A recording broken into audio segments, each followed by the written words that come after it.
നാളെങ്കിലും നിങ്ങൾ നേരത്തെ വരണിട്ടില്ലേ? വന്നില്ലെങ്കിൽ പണി തീരൂല. ഇല്ലെങ്കിൽ ഞാൻ സീഡീസിനോട് പറഞ്ഞു കൊടുക്കും. ആ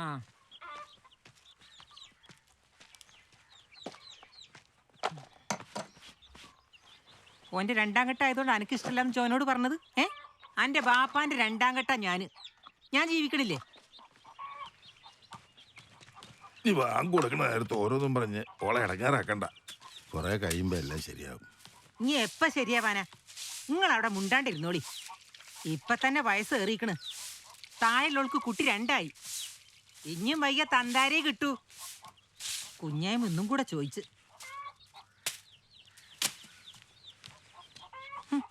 ഒരു കൂസലും ഇല്ല. കണ്ടില്ലേ അവളെ അഹങ്കാരം? ഓള് സ്വപ്നലോകത്താ. ഒരു കാര്യം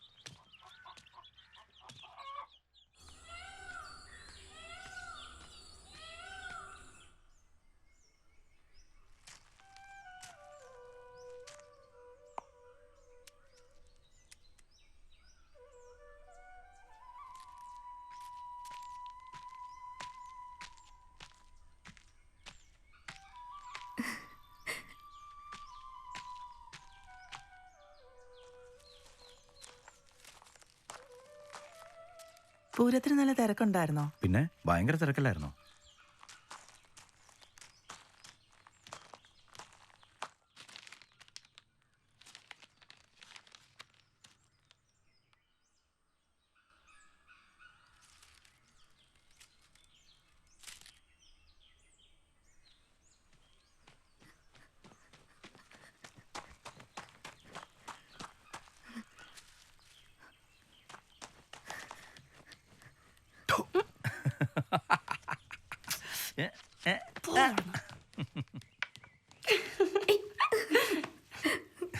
നിന്റെ ഉമ്മ കല്യാണ തീയതി നിശ്ചയിച്ചോ?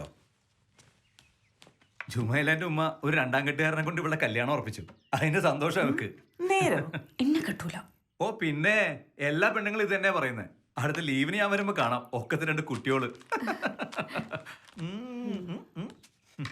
അതെ, അടുത്ത ലീവ് കഴിഞ്ഞ് ഞാൻ പോകുമ്പോ നിന്നെയും കൂട്ടിയാലോ?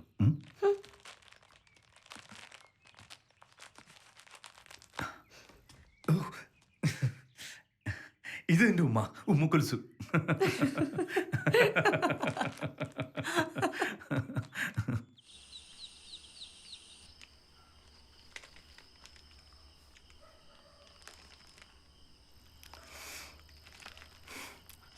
അങ്ങനെ പൂരവും കഴിഞ്ഞു അല്ലേ? ഇവിടെ വന്നിട്ട് ഇപ്പൊ 2 മാസമായി. അതിന്റെ ഇടയ്ക്ക് കുറേ ഉത്സവങ്ങളും കൂടി. 2 മാസോ 20 ദിവസോ നിങ്ങളിവിടെ വന്നതിന് ശേഷം ഞാൻ ശരിക്കും ജീവിക്കാൻ തുടങ്ങി. അതുകൊണ്ട് ആ ഡേറ്റ് ഞാൻ മറക്കൂല. എടാ, നീ തിരിച്ചു പോകുന്നതിന് മുൻപേ തറവാട്ടിൽ നിന്ന് കുറച്ച് ഫർണിച്ചർ എടുത്ത് ഇവിടെ കൊണ്ടിടണം കേട്ടോ. ആ ഓക്കെ അമ്മേ. ഞാൻ പോയാല് അമ്മയ്ക്ക് സങ്കടമുണ്ടോ? അമ്മയ്ക്ക് കൂട്ടിന് ജുമയിലുണ്ടല്ലോ. അത് ശരിയാ. പക്ഷെ നീ എന്നാ തിരിച്ചു വരുന്നേ? അമ്മയ്ക്കറിയാലോ അങ്ങനെ പെട്ടെന്നൊന്നും എനിക്ക് ലീവ് കിട്ടത്തില്ല. പിന്നെ അച്ഛൻ്റെ അടുത്ത ശ്രാദ്ധത്തിന് അമ്മാമാരെ വിളിച്ചു വരുത്തി വെറുതെ ബുദ്ധിമുട്ടിക്കണ്ടല്ലോ. ഞാനും ഉണ്ടാവത്തില്ല. അമ്മ ഇവിടെ അടുത്ത അമ്പലത്തിൽ പോയാൽ മതി. വർഷങ്ങളായി ബാലേട്ടൻ പോയിട്ട്. തറവാട്ടിലായിരുന്നപ്പോൾ അത് അത്രയും അറിഞ്ഞില്ല. പക്ഷേ ഈ പുതിയ സ്ഥലം ചിലപ്പോൾ ഒക്കെ എനിക്ക് ഭയങ്കര വിഷമം തോന്നും. രതിയുടെ നിർബന്ധമായി ഈ സ്ഥലം. നാട്ടിൽ നിന്ന് ഇത്രയും ദൂരം. എപ്പോഴും ഒരിടത്തിരുന്ന എന്താ ഒരു രസം? ഇവിടെ ഞാനില്ലേ രതിന്റെ അമ്മേ. അതാണൊരാശ്വാസം.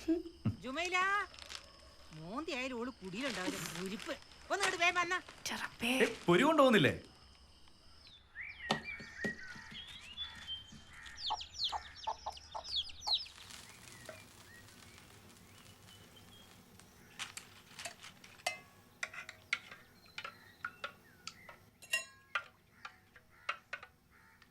ജുമേ അതും കെട്ടെടുക്ക് മതി ഓളിഞ്ഞു രുചി കൂട്ടിയിട്ട് ആ ദാ. കുഞ്ഞേമു മുരിങ്ങാച്ചാർ ഓളെ സ്പെഷ്യലാ.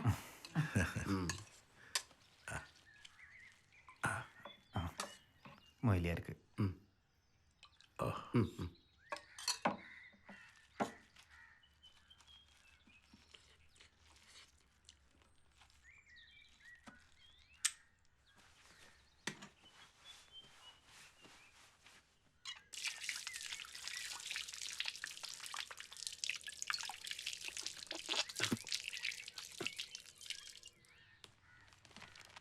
അനക്കെന്നോട് ഇരിച്ച എനിക്കെന്തിനാ ഇറിച്ചാ? ഞാൻ ഒന്ന് കെട്ടിയാണെങ്കിലും വേമൊയില്ലേ ഈ എൻ്റെ ആയത്തെ ബീവി എന്നെ നല്ല ഇഷ്ടാ. പടച്ചോനാണേ.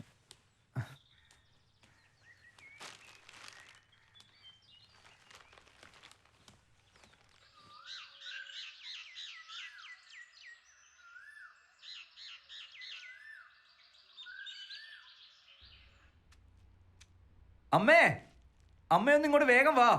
ദേ മെമ്പറൊക്കെ വന്നിരിക്കുന്നു. ഇതെവിടെയാണ്? ഇതെന്താ പതിവില്ലാതെ ഈ വേഷത്തില്? നല്ല ചന്തമില്ലേ? ഇതപ്പത്തെ ഫാഷൻ. ഇത് ജുമയുടെ ബർത്ത്ഡേ ഗിഫ്റ്റാ, എനിക്കും ഇഷ്ടമായി. ഈ അമ്മയ്ക്ക് എന്താ? അമ്മയ്ക്ക് ഒന്നും ചേരത്തില്ല. എനിക്കിത് ഇഷ്ടമല്ല. ഇത് അസൂയ. സാരിക്കാട്ടും നന്നായി ചേരും. ഇപ്പൊ കണ്ടാലേ രതീന്റെ അമ്മയാണെന്ന് പറയേയില്ല. ആ അതാ കുഴപ്പം. എൻ്റെ അമ്മയ്ക്ക് ഈ സാരിയാ നല്ലത്. അമ്മ ഇത് കൊടുത്താൽ മതി. എനിക്കതാ ഇഷ്ടം. എടാ ഇത് ഇവിടെ നിന്ന് ഇടാൻ വേണ്ടിയിട്ടല്ല, കൊച്ചിയിലെ ലുലു മാളിലൊക്കെ പോകാൻ വേണ്ടിയിട്ടാ. ചേട്ടാ ഈ സാരി കൊടുത്ത് ലുള്ളുമാളി പോയാൽ മതി. എനിക്കതാ ഇഷ്ടം. ആ വേഗം പോയി മാറിയിട്ട് വാ. അവിടേക്ക് നമുക്ക് അതൊരു സെൽഫി എടുക്കാം. ചിരിക്കേ. ഞാനൊന്നുമില്ല സെൽഫിക്ക്. രതി മെമ്മറി വരുന്നില്ലേ? അമ്മ വേഗം പോയി സാരി കൊടുത്തിട്ട് വാ. ചിരിക്കേ. ആ മതി മതി. വേഗം പോയി സാരി മാറിട്ടോ.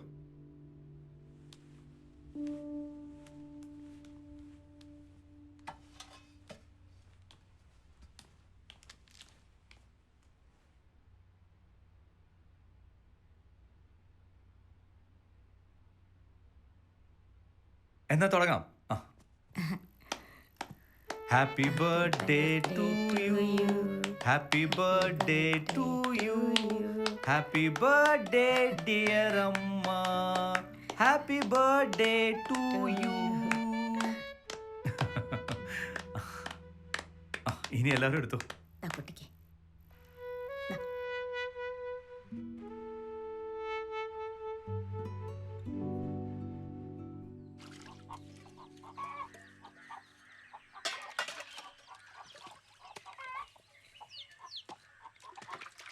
ജുമൈ ഉമ്മ പറഞ്ഞിട്ട് വാങ്ങിയതാ, വീഡിയോയില. ഞാനൊക്കെ ഒരു ഗിഫ്റ്റ് കൊണ്ടുവന്നിട്ടുണ്ട്. എനിക്ക് വേണ്ട. മൈലാഞ്ചി ക്യൂട്ടിക്സ് എനിക്ക് ഇഷ്ടമല്ല. ഞാൻ തന്നോണ്ടാ?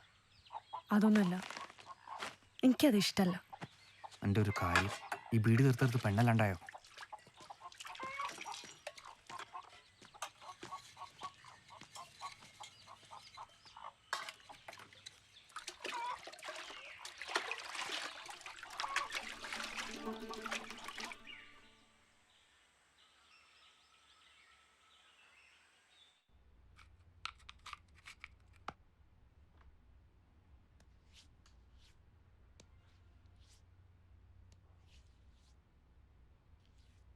ഇപ്പൊ എങ്ങനെയുണ്ട്? കുഴപ്പമില്ല.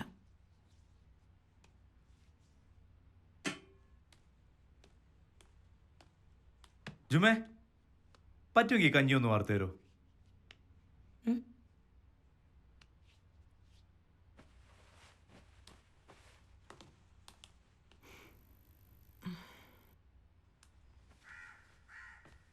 നോക്കി കൈവളല്ലേ.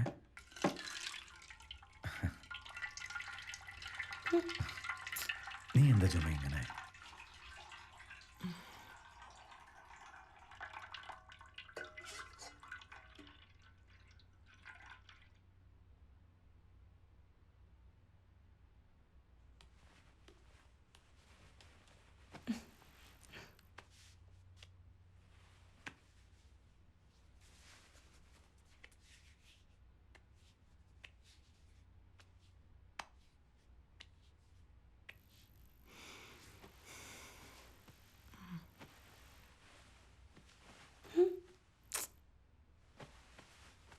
എന്നാ പറ, എന്ത്? രതിൻ്റെ വീട്ടിലെ കഥ. എനിക്കൊരു മൂഡില്ല. രതി പോവാറായോണ്ട് നിങ്ങൾക്ക്? അവൻ പോയാൽ നീയില്ലേ? എന്നാ കഥ പറയും.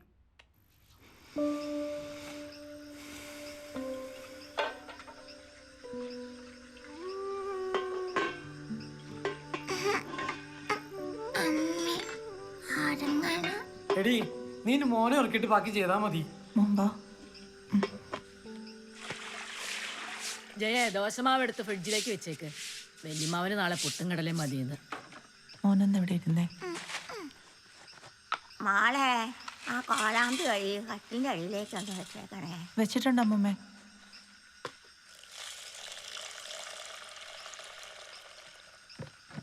ഈ പാതിരാത്രി നീ ഇനി എന്തെഴുതാൻ പോവാ?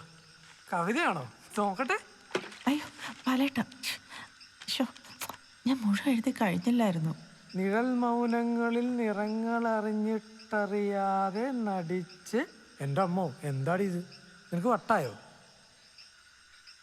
നിഴൽ മൗനങ്ങളിൽ നിറങ്ങൾ അറിഞ്ഞിട്ടറിയാതെ നടിച്ച് നിന്നിലെ നിന്നെ അറിയാനാവാത്ത വഴി തേടി അലയുന്ന നിമിഷങ്ങളെ മൂകനിശ്വാസപ്പാളികളാൽ അടയ്ക്കാം പുകയുന്ന മനസ്സിനെ കനലായി എരിക്കാൻ. അനക്ക് ഇനി തിരക്കാനിരിക്കാനായില്ലേ? ആ, ഞാൻ ഇരുന്നോളാം. തൊഴിലുറപ്പിൻ്റെ കായ് കിട്ടാൻ വൈകും. ഇന്നത്തെ ബീഡി കൊടുത്തിട്ട് വേണം മാളുമാൻ്റെ കുട്ടിക്ക് പിറന്നാളിൻ്റെ എന്തെങ്കിലും വാങ്ങാൻ. കഴിഞ്ഞ മാസം ലോൾക്ക് കൂറി വിളിച്ചിട്ട് കൈ കൊടുത്തേ. അതിന് എനിക്കും ആവശ്യങ്ങളൊക്കെ ഉണ്ട്. എന്തായാലും അനക്കിപ്പോൾ കെട്ടിയാനും കുടുംബമൊന്നുമില്ലല്ലോ. അപ്പം പിന്നെ അതിൻ്റെ ബേജാറും വേണ്ട. ഓല എഴുതിയ ഓരോരോ കഥകൾ വായിച്ച് വെച്ചിപ്പോൾ ഇങ്ങനെയൊക്കെ പറയണത് ഉസ്താദിനോട് പറയണ്ട് ഞാൻ. ഒരു ദിവസം എല്ലാം കൂടെ വലിച്ചെറിയും. ഉമ്മ പതുക്കെ, രതീൻ്റെ അമ്മ കേൾക്കും. ഓ, ഓലയുള്ളപ്പം എൻ്റെ പടച്ചോന്.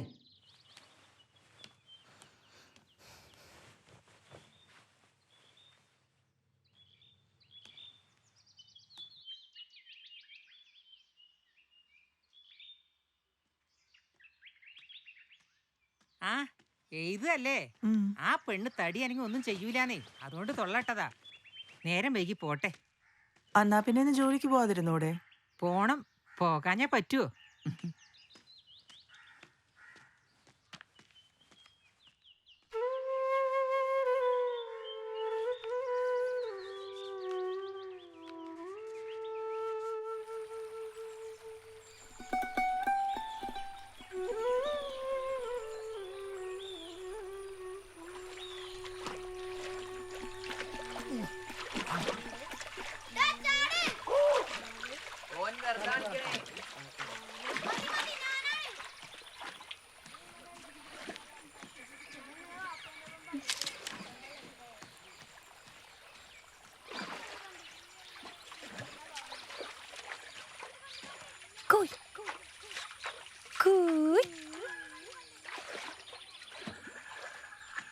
ഇവിടെ ഇങ്ങനെ ഒറ്റയ്ക്കിരുന്നാലേ ഗന്ധർവം കൂടും.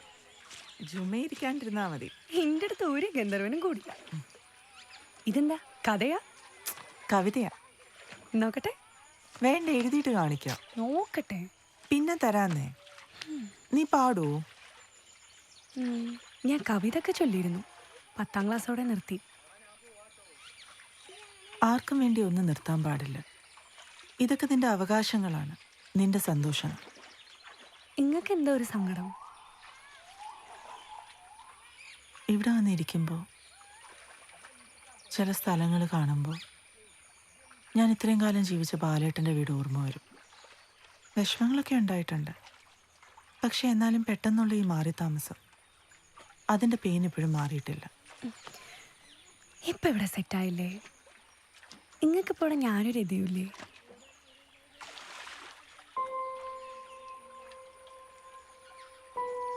ജംഗ്ഷനുകളാണ് നമ്മൾ ഓരോ പെണ്ണുങ്ങളുടെയും ജീവിതം തീരുമാനിക്കുന്നത്. ജീവിതത്തിൻ്റെ ഓരോ ജംഗ്ഷനിലും നമ്മളെ നിർത്തും. പിന്നെ സ്വന്തമല്ലാത്ത തീരുമാനത്തിൽ ഓരോ ജംഗ്ഷനിലും പൊരുത്തപ്പെടേണ്ടി വരും.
എന്തേ? രതിന്റെ അമ്മ വയ്യാത്ത പോലെ കാറിൽ പോണു പാപ്പാ.